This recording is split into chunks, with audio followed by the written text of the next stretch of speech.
Manuver politik Gubernur Jakarta 2017-2022 Anies Baswedan terus menguat jelang pendaftaran Pilkada Jakarta. Sabtu lalu, Anies Baswedan mengunjungi kantor DPD PDI Perjuangan Jakarta. Anies menyatakan pertemuan dengan DPD PDI Perjuangan Jakarta bukan soal hal-hal yang menyangkut elektoral, melainkan sejumlah diskusi mengemuka dalam pertemuan kemarin, termasuk membahas pemikiran Bung Karno. Semuanya masih dalam proses, belum pada keputusan final. Karena menunggu nanti keputusan dari partai yang besar yang secara jumlah membuat pemenuhan persyaratan 7,5% itu bisa dipenuhi. Politisi PDIP Masinton Pasaribu menyebut kedatangan Anies Baswedan merupakan upaya membangun komunikasi terkait pilkada. Menurut Masinton, PDIP selalu terbuka pada pihak-pihak yang mau bergabung selama ada peluang untuk menyamakan frekuensi. Masinton menyebut hasil pertemuan dengan Anies ini akan dilaporkan ke DPP dan menunggu keputusan Ketua Umum Partai Megawati Soekarno Putri. DPD ditugaskan oleh DPP untuk membangun komunikasi dengan Pak Anies. Nah, nanti hasil pembicaraan ini akan disampaikan oleh DPD PDI Perjuangan Jakarta ke DPP, seperti itu. Tanpa mendahului keputusan dari Bu Mega, tapi kan Pak Hasto juga sudah memberikan. Ya, tentunya membangun komunikasi ya. Komunikasi dulu kan, menyamakan frekuensi, ya kan, persepsi, ya terus kemudian ya mendiskusikan tentang PDI Perjuangan. Komunikasi politik antara PDIP dengan Anies memang terus berlangsung, menyusul belum ada lawan kuat Ridwan Kamil Suswono. Tapi sebelumnya, Ketua Umum PDIP Megawati Soekarno Putri sempat menyinggung belum tentu partainya mengusung Anies Baswedan. Orang tadi kan diomongi Jakarta. Terus kan tadi di depan itu aku kaget toyo. Ada baju merah hitam. Terus tapi pasang spanduknya itu kan suruh gotong Pak Anies ya. Iya toh? Siapa yang nggak lihat? Aku aja lihat kok. Itu katanya sopo, saya tanya mana dia si Komar. Itu Satgas apa ya? Kok namanya Satgas hitam ya? Terus katanya Pak Komar, oh Satgasnya itu memang ini apa mau dukung Pak Anies itu Bu. Oh gitu. Aku bilang enak aja ya. Ngapain gue suruh dukung Pak Anies? Dia bener nih kalau mau PDI, kalau mau PDI jangan kayak gitu dong ya. Ya tinggal mau nggak nurut ya. Lihat dong. Megawati boleh saja mengungkapkan belum ada kepastian mengusung Anies Baswedan di Pilkada Jakarta. Tetapi dalam politik, semua hal bisa mungkin terjadi. Apalagi, hingga kini PDI Perjuangan belum memutuskan siapa kandidat kuat yang akan diusung untuk melawan Ridwan Kamil Suswono memperebutkan kursi Gubernur Wakil Gubernur Jakarta. Akankah Anies diusung PDIP dan menjadi kader partai? Tim Liputan, Kompas TV.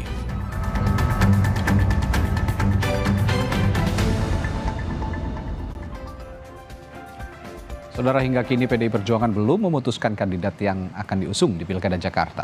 Anies Baswedan memang sudah menjalin komunikasi politik dengan PDI Perjuangan, bahkan sempat menyambangi kantor DPD PDI Perjuangan DKI Jakarta. Tetapi yang menjadi pertanyaan, akankah PDIP mau mengusung Anies? Yang kita tahu dulunya antara Anies dan PDI Perjuangan selalu berseberangan. Benarkah Anies lawan kuat Ridwan Kamil Suswono?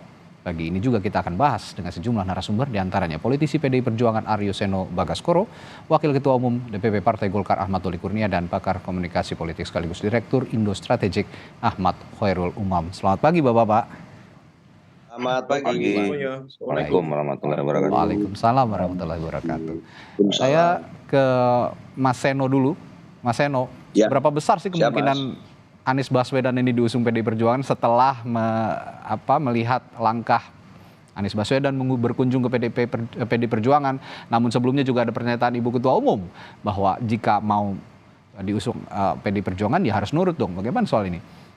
Ya, simpel saja. Saya rasa beberapa bulan, beberapa minggu terakhir selalu ditanya kepada kami terkait komunikasi yang telah dilakukan PDI Perjuangan dengan nama-nama potensial dari eksternal partai yang kira-kira akan maju bersama kami di Pilkada. Selalu kami menjawab bahwa memang secara informal sudah terjadi pertemuan. Nah, kemarin formalnya ketemu. Itu simpelnya begitu. Nah, sebagai partai yang terlembaga, DPD partai tentu melakukan pertemuan komunikasi politik dengan nama-nama yang kami anggap adalah nama-nama yang potensial untuk bisa menjawab kehendak rakyat atas satu persoalan di satu daerah. Tidak hanya di Jakarta, tetapi di banyak daerah lain pun fungsi komunikasi itu dilakukan oleh partai sesuai dengan jenjangnya. Nah, di Jakarta memang yang mewakili adalah teman-teman DPD partai. Kemarin Pak Ketua DPD, Pak Adi Wijaya sudah bertemu langsung dengan Pak Anies Baswedan, nama yang memang di Jakarta seringkali disebut, di luar nama dari kader internal kami, yaitu Pak Ahok atau Pak Basuki Cahayapurnama, dan sederet nama-nama yang lain, contoh Pak Rano Karno, Pak Jarod, Pak Hendi, dan lain sebagainya. Nah, jadi itu pertemuan komunikasi formal yang terjadi antara DPD partai dan Pak Anies, yang itu adalah untuk bicara tentang hal-hal yang sifatnya punya irisan concern yang sama antara concernnya Pak Anies dan concern kami sebagai partai. Tentunya statement yang disampaikan Bu Mega kemarin beberapa hari yang lalu sebagai Ketua Umum Partai itu satu hal yang sangat clear sebetulnya, bahwa di PDI Perjuangan kita tidak mengenal pressure-pressure dari luar saat harus mengusung nama tertentu. Kan disebut oleh Bu Mega bahwa beliau melihat ada sekelompok orang menggunakan baju hitam merah dan kemudian minta untuk mendukung Pak Anies bawa banner. Nah, PDI Perjuangan sebagai partai yang memang punya meritokrasi, tidak perlu seperti itu, cukup dengan frekuensi yang sama, diikuti prosesnya, fit and proper, komunikasi, tentu ada peluang bagi siapapun. Oke, dan itu yang dimaksud oleh Ibu Mega, nurut dong sama partai. Itu pressure-pressure yang Anda bilang tadi, Bung Seno? Enggak, artinya gini. Kita nggak mau ada satu komitmen yang dilanggar oleh siapapun dalam proses kita berjuang bareng hingga akhir dengan siapapun. Tentunya kita sebagai partai politik tidak bisa menutup mata meskipun kami melakukan proses kaderisasi. Tentu saja ada potensi di banyak daerah kita bekerja sama dengan nama-nama di luar kader kami.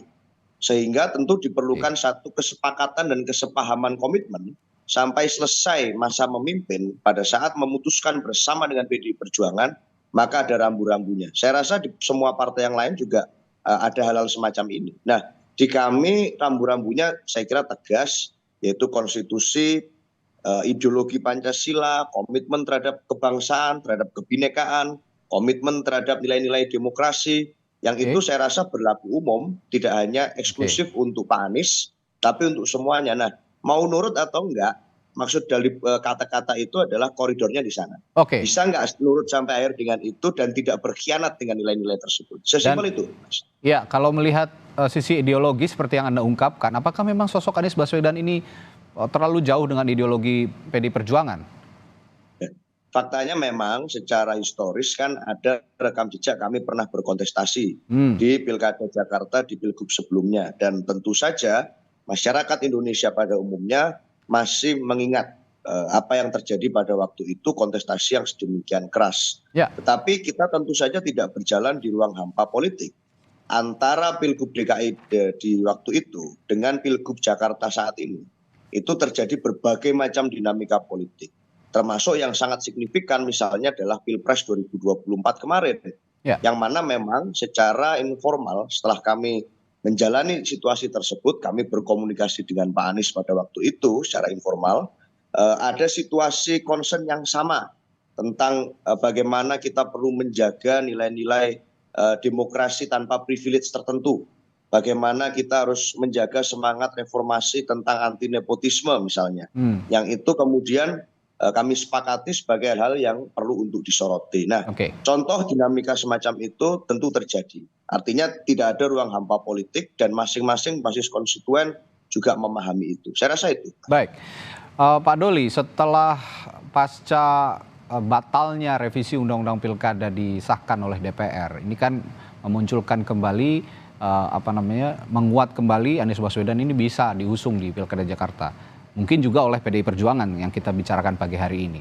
Nah, jika Anda punya calon sendiri kan, partai Anda, Ridwan Kamil dan Suswono, melihat peluang Anies maju di Jakarta yang katanya dibilang kalau tidur saja Anies Baswedan ini bisa menang di Jakarta. Bagaimana Anda menangkal anggapan ini?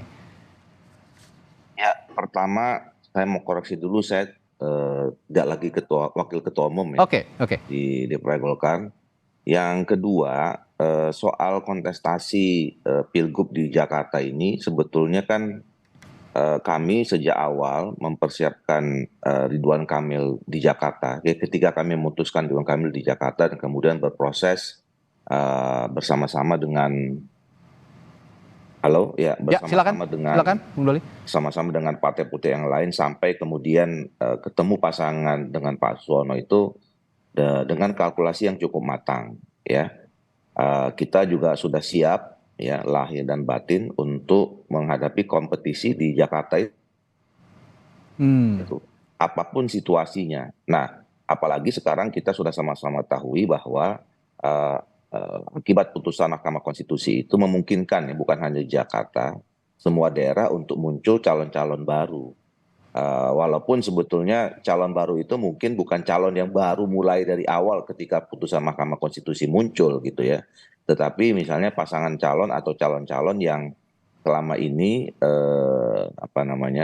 dengan ambang batas yang ada sebelum putusan MK itu mengalami kesulitan untuk melakukan konsolidasi dukungan dari partai politik atau dalam partai politik. Nah, jadi sebetulnya tinggal kan ini mengatur strategi saja ya. Tentu strateginya berbeda ya antara kita menghadapi satu pasangan calon atau berkompetisi dengan satu pasangan calon dengan strategi menghadapi 2-3 pasangan calon di satu daerah gitu. Jadi cuman itu saja sebetulnya. Dan dengan putusan Mahkamah Konstitusi itu ya memang dimungkinkan sekarang beberapa partai politik atau partai politik untuk mencalonkan siapa saja ya yang menurut mereka memenuhi syarat, dan itu adalah kewenangan atau kedaulatan dari masing-masing partai politik atau gabungan partai politik. Oke, Pak Doli, sebelum lebih jauh kami koreksi ya, Anda sekarang bukan lagi wakil ketua umum begitu ya di Partai Golkar ya Pak Doli ya? Ya. Oke, posisi Anda di Partai Golkar saat ini sebagai apa? Kami juga belum terlalu banyak menangkap nih posisi Anda di Partai Golkar. Iya, sebagai anggota biasa. Anggota biasa, politisi Partai Golkar, baik. Ya. Baik, Pak Doli, selanjutnya pertanyaan saya selanjutnya adalah apakah pasangan RK Suswono ini sudah terkonsolidasikan dengan munculnya kemungkinan Anies Baswedan dicalonkan di Pilkada Jakarta? Oh iya, kan kami sebagai partai politik pengusung bersama dengan partai politik yang lain tentu sudah mempersiapkan ya konsolidasi yang dilakukan. Artinya jauh-jauh hari juga Saudara Ridwan Kamil secara personal sudah melakukan sosialisasi. Kemudian juga kami paham bahwa teman-teman PKS misalnya yang mengusung Pak Suswono sebagai wakilnya juga punya jaringan yang cukup baik ya, ditambah juga dengan partai-partai politik yang lain pendukung ya. Ini kan partai-partai politik yang tergabung dalam pengusung Ridwan Kamil dan Pak Suswono ini kan adalah rata-rata punya kursi yang cukup baik selama di Pileg kemarin di Jakarta ya. Ada selain PKS yang tertinggi, kemudian ada Nasdem, ada PKB, ada juga Golkar yang hampir sama kursinya ya, tidak terlalu jauh maksudnya. Nah ini kan tentu jaringan-jaringan yang perlu dioptimalkan ya, dan semenjak kemarin kita membangun komunikasi sampai pada akhirnya memutuskan pasangan ini semuanya juga sudah melakukan konsolidasi ke bawah. Nah tinggal nanti ke depan apabila muncul nama yang lain ya, termasuk nama Pak Anies, kami siap saja untuk berkompetisi dan itu sudah kita siapkan ya strategi berikutnya seperti apa yang tentu berbeda sekali lagi saya katakan pada saat sebelum munculnya nama-nama baru nanti. Baik, saya ke Mas Umam. Kalau melihat pernyataan Ketua Umum PD Perjuangan Ibu Megawati Soekarno Putri yang kemarin sudah mengeluarkan komentar soal Anies Baswedan yang rencananya mungkin digadang-gadang akan diusung PD Perjuangan, dan juga langkah Anies Baswedan menyambangi PD Perjuangan bersilaturahmi. Tapi kalau Anda lihat secara ideologis, apakah ini akan match begitu, akan ketemu di jalan untuk sama-sama mengarungi Pilkada Jakarta? Ya, memang terkait dengan konteks perbedaan ideologi, tadi sudah dikonfirmasi oleh Mas Seno bahwa ada catatan rekam jejak sejarah kontestasi di pilkada terutama ya 2017, dan itu memang melibatkan perbedaan cara pandang dan juga ideologi yang sangat mendasar. Tetapi dalam proses politik tentu juga kita bisa memahami bahwa seringkali kemudian perbedaan-perbedaan itu, sekat-sekat itu kemudian bisa melebur begitu saja ketika kemudian ada agenda kepentingan yang sama. Nah, di dalam konteks ini sekali lagi merujuk pada tadi yang disampaikan oleh Mas Seno, ada concern yang sama terutama ketika kemudian Anies Baswedan misalnya bersama dengan PDIP melalui proses politik yang begitu terjal terutama di Pilpres 2024 yang lalu. Dalam bahasa yang cukup vulgar misalnya ada common enemy dalam konteks ini dalam proses kontestasi berdemokrasi, yaitu Koalisi Indonesia Maju yang kemudian meletakkan posisi Anies Baswedan dan juga PDIP pada satu posisi yang sama, yaitu berhadapan-hadapan dengan kekuatan besar yang dianggap berbeda. Nah, oleh karena itu apa yang menjadi concern dari sejumlah kalangan tentu menjadi pertanyaan juga yang sangat besar bagi PDIP, apakah akan menerima seorang Anies Baswedan dengan catatan sekian perbedaan tadi itu ataukah tidak. Tetapi kedatangan Anies Baswedan di kantor PDIP beberapa waktu lalu setidaknya itu juga menunjukkan keseriusan secara politik untuk melakukan pendekatan-pendekatan, untuk melakukan komunikasi, melakukan penyamaan visi, cara pandang, meskipun ada catatan perbedaan itu.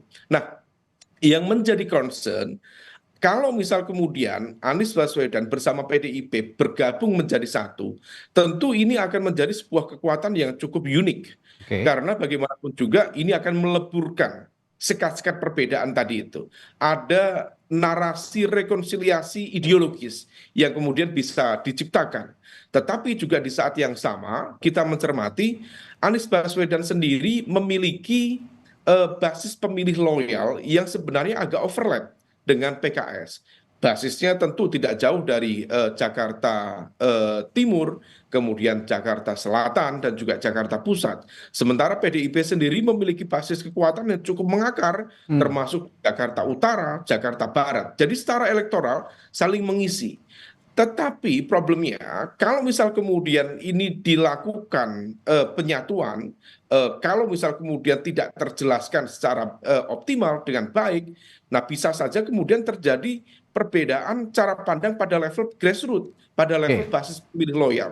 Nah bisa saja kemudian pendukung Anies yang kemudian sebelumnya menarik garis beda dengan PDIP, termasuk kader PDIP, para pemilih loyal PDIP yang selama ini menarik garis beda dengan Anies Baswedan, kemudian bisa menciptakan semacam split ticket voting di sana.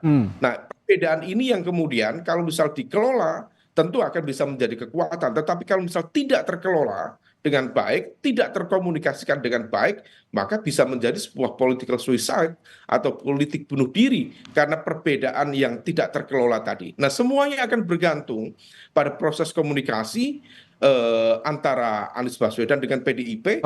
Kalau misal kemudian dipertemukan dengan kekuatan common enemy tadi itu dan bisa menunjukkan titik beda, sisi uniqueness, tentu akan menjadi sebuah penyatuan kekuatan yang cukup unik dan kompetitif dalam pilkada yang akan datang. Anda mengatakan taruhlah ada sekat yang melebar ketika ada kepentingan yang sama, dan kepentingannya itu adalah sama-sama melawan common enemy. Dalam hal ini adalah Koalisi Indonesia Maju, begitu kalau kata Anda tadi bilang ya begitu. Tapi kan untuk mengarungi Pilkada Jakarta dan juga untuk memerintah Jakarta ini kan bukan hanya sekedar untuk melebarkan kepentingan yang sama begitu ya. Ketika ada riak-riak politik di tengah jalan saat mengarungi pemerintahan di Jakarta 5 tahun ke depan, tentu saja ini bukan situasi yang baik. Nah, bagaimana Anies Baswedan, seorang Anies Baswedan ini dengan PDI Perjuangan bisa utuh akur bersama begitu mengarungi pemerintahan jika nanti memang terpilih di Pilkada Jakarta? Ya, tentu penyamaan visi dan juga misi, termasuk juga dalam konteks bagaimana kemudian membangun trust ya. Karena bagaimanapun proses komunikasi dan juga pendekatan politik juga harus diletakkan pada basis trust yang sama.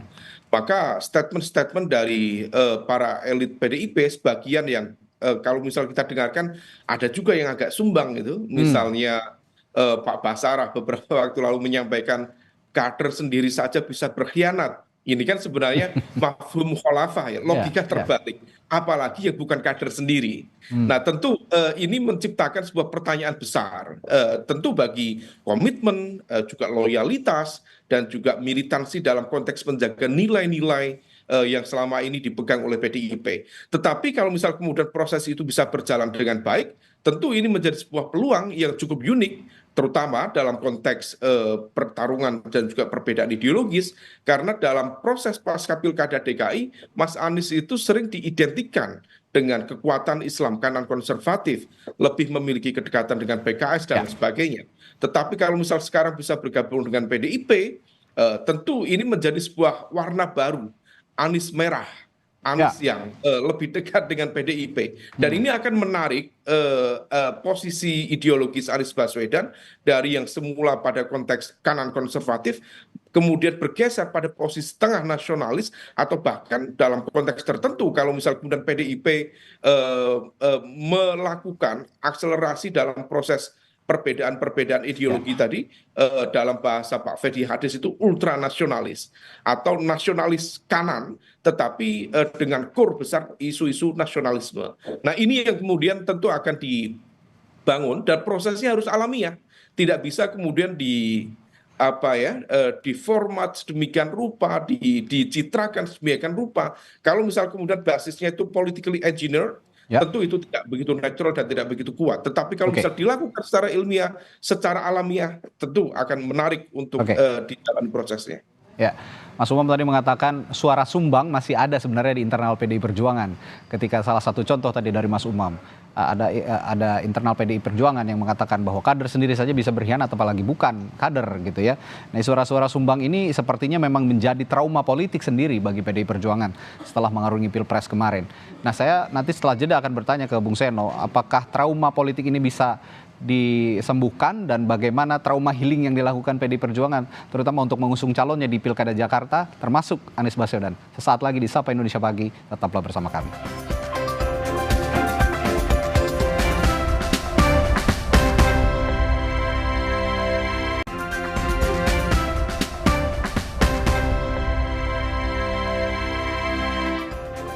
Sebelum jeda tadi saya sempat menyinggung soal adanya trauma politik sepertinya yang dialami oleh PDI Perjuangan. Berdasarkan keterangan Mas Umam tadi bahwa ada suara sumbang sebenarnya dari internal PDI Perjuangan menanggapi kemungkinan Anies Baswedan diusung di Pilkada Jakarta saat mengatakan bahwa jangankan kader sendiri saja bisa berkhianat, apalagi bukan kader PDI Perjuangan. Itu salah satu pernyataan yang mungkin saja dianggap sebagai trauma politik. Bung Seno, kalau melihat situasi seperti ini, PDI Perjuangan pernah punya cara untuk trauma healing terhadap Pilpres 2024, terutama untuk menghadapi Pilkada Jakarta? Ya prinsipnya satu sebenarnya Mas, jangan sampai di Jakarta itu terjadi kawin paksa politik. Artinya kawin paksa karena keadaan, dijodoh-jodohkan dan akhirnya terjadi kawin paksa. Harapannya tentu harus mau sama mau. Artinya harus ada proses PDKT, proses pencocokan dan seterusnya. Bahwa proses PDKT itu dilakukan oleh Mas Anies misalnya kepada DPD partai di tingkat provinsi di Jakarta kemarin, itu adalah satu hal yang baik-baik saja menurut saya sebagai langkah komunikasi politik. Tapi kan sudah disampaikan juga berulang kali bahwa proses itu nanti itu kan versi DPD seperti itu, DPP nanti keputusannya tentu tidak harus juga sama persis dengan versi DPD. Nah artinya pasti ada variabel-variabel lain yang menjadi pertimbangan. Kalau bisa sama persis, oh berarti bukan kawin paksa. Berarti ini proses PDKT berjalan lancar, semuanya bisa jalan hingga ke proses janur kuning melengkung nanti yang tinggal beberapa hari lagi ini. Nah, persoalannya satu sebetulnya Mas. Tadi sempat tersampaikan bahwa concern kami adalah tentang Kim dan seterusnya. Mas Umam menyampaikan. Nah sebenarnya bukan soal Kimnya. Gitu. Karena apa? Kami menghargai sebetulnya kedaulatan dan langkah politik masing-masing partai politik.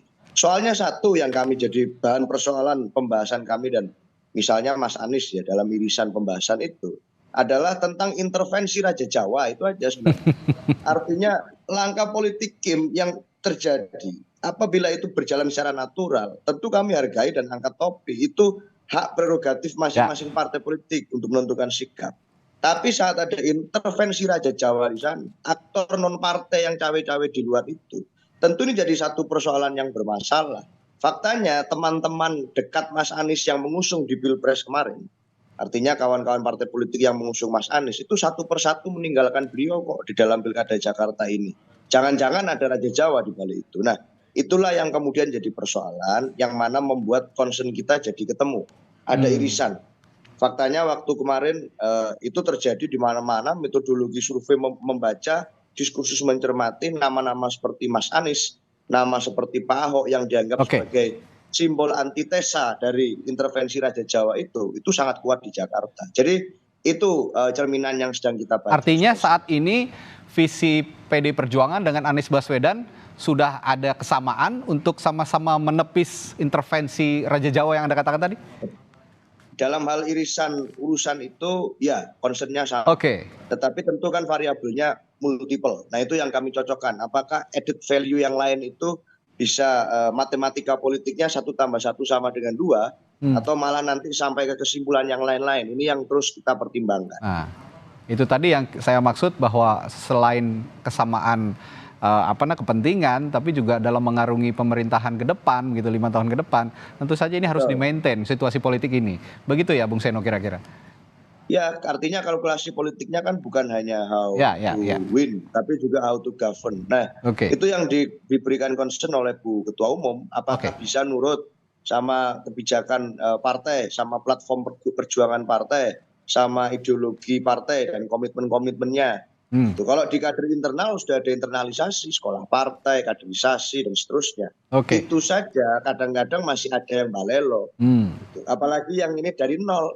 Nah ini yang sebenarnya dikhawatirkan. Jadi kalau kira-kira itu bisa ketemu, ya why not? Sebenarnya simpel seperti itu, Mas. Mas Umam, kata Bung Seno ternyata beyond Kim ini common enemy-nya, tapi intervensi Raja Jawa bagaimana ini Mas Umam? Ya, tadi yang disampaikan Mas Seno itu mempertebal apa yang menjadi concern juga trauma dari para sejumlah fungsionaris di PDIP. Dan ini yang kemudian pertanyaan besar yang harus dijawab oleh Anies Baswedan. Memang ada upaya untuk menciptakan sebuah koneksi tetap antara PDIP dengan Pak Prabowo, dan memang tidak ada masalah dengan Pak Prabowo. Maka yang memang menjadi basis concern utama PDIP adalah Raja Jawa tadi, dan itu yang kemudian menjadi basis argumen yang kembali dipertegas Mas Seno tadi, bahwa kemudian sebagai sebuah simbol perlawanan terhadap kekuatan yang begitu mengintervensi secara politik dan sekaligus juga dianggap menjadi sumber bagi luka politik bagi PDIP selama proses dinamika di Pilpres 2024 yang lalu. Nah ini semua memang diakui atau tidak, apakah itu terrepresentasi dalam Kim atau non-Kim, tentu itu hanya sebuah entitas. Tetapi pada saat yang sama bahwa upaya untuk melakukan penjajakan, kemudian secara natural melakukan pendekatan, tentu ini akan menjadi sebuah proses yang cukup unik karena memang ada basis perbedaan secara cara pandang ideologis, kemudian dari sejarah rekam jejak kontestasi kekuatan. Nah kalau misal kemudian ini bisa dilakukan dalam waktu yang singkat ini, tentu ini akan menciptakan sebuah entitas kekuatan baru. Tadi bicara Anies Merah atau bicara PDIP dengan entitas yang memiliki kedekatan dengan kekuatan Islam, tentu akan menjadi sebuah warna yang akan jauh lebih colorful. Dan yang tidak kalah penting tentu hadirnya misalnya Anies Baswedan dengan representasi kekuatan PDIP akan menciptakan pilkada DKJ di Jakarta betul-betul sangat kompetitif, dan itu menjadi sangat sehat bagi proses demokrasi di Jakarta. Dan selain pertarungan kekuatan bayang-bayang yang sifatnya hanya untuk menggenapi atau boneka, yang tentu tidak begitu meaningful bagi proses demokrasi. Selain pertarungan ideologis, kalau kita berbicara apa yang Anda katakan tadi Mas Umam, ada juga pertarungan basis kultural sepertinya kalau kita bicara soal pilkada DKJ, daerah khusus Jakarta, antara massa basis kultural PDI Perjuangan yang juga cukup kuat di Jakarta dengan massa basis kultural yang juga kuat milik Partai Keadilan Sejahtera PKS. Bagaimana Anda mendudukan atau melihat pertarungan politik antara kedua basis kultural ini, Mas Umam? Oh, sepertinya terputus sambungan komunikasi. Karena bagaimanapun juga. Ya, Mas Umam, saya ulangi pertanyaan saya, bahwa selain pertarungan ideologis, ada juga pertarungan basis kultural yang kuat. Kita ketahui PDI Perjuangan punya basis kultural yang kuat di Jakarta, dan juga PKS catatannya. Ini akan saling berkontestasi, berkompetisi begitu untuk memenangkan calonnya masing-masing jika nanti PDI Perjuangan sudah punya calon sendiri. Bagaimana Anda pertarungan ini? Sejauh mana pertarungan ini bisa benar-benar bersaing menurut Anda, Mas Umam? Ya, kalau misal kemudian Anies Baswedan diajukan oleh PDIP, ada potensi tercipta split ticket voting pada basis pemilih loyal PKS. Karena bagaimanapun juga keduanya memiliki basis pemilih loyal yang sama, tadi di Jakarta Timur, Jakarta Selatan, dan juga Jakarta Pusat. Nah, kalau misal kemudian dari basis ketokohan yang akan maju, barangkali Anies Baswedan lebih kuat dibanding Pak Suswono misalnya, maka kemudian split ticket voting itu akan tercipta. Meskipun dalam rekam jejak pertarungan kekuatan di PKS, seringkali mesin politik partai dengan informasi propaganda dan juga upaya penggalangan di level internal itu biasanya mesin partai lebih dominan dibanding aspek ketokohan. Nah, ini yang kemudian harus diuji. Tetapi kalau misal kemudian kita bicara elektabilitas dan juga basis pemilih loyal masing-masing, kalau misal kemudian bisa simbiosis antara basis pemilih loyal Anies Baswedan, hasil dari split ticket voting dari PKS tadi bersatu dengan basis kultural PDIP, tentu itu akan menjadi sebuah warna baru dan warna yang kemudian akan menjadi sisi uniqueness dalam proses pilkada. Dan ternyata perbedaan ideologi yang sangat akut itu bisa melebur menjadi satu. Meskipun itu masih dalam tahap angan-angan per hari ini, fakta realitas di lapangan akan kita uji bersama. Kalau misal kemudian memang betul partainya Mas Seno memberikan tiket kepada Anies Baswedan dan melakukan perlawanan secara intens terhadap dominasi Raja Jawa tadi. Kita lihat perkembangannya. Dominasi Raja Jawa. Sebenarnya saya ingin bertanya ke Bung Doli tadi, tapi sepertinya belum tersambung kembali dengan kami, bahwa sejauh mana sih sebenarnya intervensi Raja Jawa ini masuk ke dalam koalisi Indonesia Maju. Tapi pertanyaan saya akan selanjutnya ke Mas Umam lagi nih. Anda melihat kalau memang pasca pilkada revisi undang-undang pilkada ini dibatalkan gitu pengesahannya, tetapkah ada intervensi Raja Jawa, dan sejauh mana intervensi itu akan mengganggu konstelasi politik di Pilkada Jakarta? Apakah ini akan juga bisa menandingi kekuatan Anies Baswedan yang sebenarnya dari pilkada sebelumnya ini sangat kuat ketokohannya dan juga basis kulturalnya? Ya, kalau misal bicara pasca revisi undang-undang pilkada yang kemarin gagal di level paripurna, saya pikir proses itu sudah berjalan, dan tadi malam pihak KPU sudah mengeluarkan PKPU nomor 10 tahun 2024, dan itu adalah hasil sinkronisasi bersama Menkumham atas proses kemarin konsultasi dengan Komisi 2 yang mengadopsi hampir semua materi putusan yang ada di Mahkamah Konstitusi. Nah, kalau misal kemudian itu sudah dilakukan, maka kemudian per hari ini adalah proses distribusi ke semua KPU-KPUD yang ada di semua wilayah di Indonesia.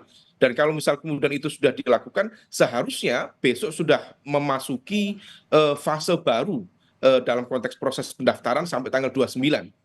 Seharusnya memang tidak ada perubahan, kecuali kemudian ada yang mencoba untuk bermain api kembali. Ada sejumlah pihak yang masih berspekulasi, ada kekhawatiran misalnya dalam konteks penjadwalan proses pendaftaran akan diundur dan sebagainya, tetapi rentangnya cukup jauh, terutama di jadwal penetapan di tanggal 22 September. Karena kalau misal kemudian aturan itu hendak diakali, terutama terkait dengan putusan nomor 70 dari Mahkamah Konstitusi yang materinya adalah soal umur kontestan yang diduga itu didedikasikan kepada Kaisang, maka Kaisang sendiri akan berulang tahun tanggal 25 Desember, itu jauh melampaui jadwal pilkada. Oleh karena itu seharusnya proses politik yang kemarin berjalan di Komisi 2, kemudian semalam proses sinkronisasi di Kemenkumham sudah berjalan, pasal 15 sudah diubah, pasal 95, pasal 135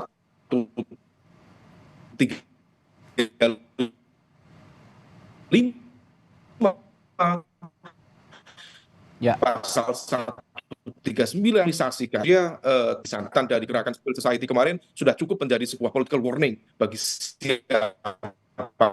Baik, Mas Umam, sepertinya sambungan koneksi Anda masih terputus-putus. Saat ini kami kurang jelas mendengar suara Anda. Saya ke Bung Seno dulu untuk sambil memperbaiki sambungan komunikasi dari Mas Umam. Bung Seno, kalau sosok Anies Baswedan ini dinilai paling bisa untuk menandingi, apalagi nanti Anda mengatakan bahwa ada kekhawatiran intervensi Raja Jawa tadi di Pilkada Jakarta.